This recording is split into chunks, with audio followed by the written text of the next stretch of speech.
जर तुम्ही फ्रेशर्स आहात, तर तुमच्या डोक्यात हे प्रश्न नक्कीच येत असतील. नोकरी मिळेल का?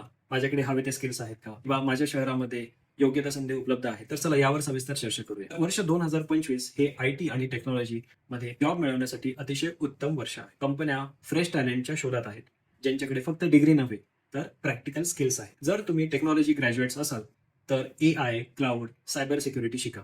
त्यामध्ये छोटे-छोटे प्रोजेक्ट्स बनवा. जर तुम्ही नॉन टेक्नॉलॉजी ग्रॅज्युएट्स असाल, तर business operations, project management, digital मार्केटिंगचे टूल्स शिका. पुणे, बंगलोर, हैदराबाद इकडेच तुम्हाला जॉबला जावं लागेल का? नाही, अजिबात नाही. पुण्यासोबतच नाशिक, नागपूर आणि छत्रपती संभाजीनगर हेही टेक हब्स म्हणून उदयाला येत आहेत. रिमोट आणि हायब्रिड कामामुळे सगळ्यांना संधी उपलब्ध होत आहेत. म्हणून लक्षात ठेवा की आयटी इंडस्ट्रीला फ्रेश टॅलेंटची गरज आहे आणि फक्त डिग्री महत्वाची नाही, तर ऍक्च्युअल प्रॅक्टिकल स्किल्स महत्वाचे आहेत. सातत्य ठेवा, धैर्य सोडू नका आणि भविष्य हे तुमचंच आहे. लक्षात ठेवा की तुम्ही स्वतःही स्वतःची एक सक्सेस स्टोरी बनवू शकता.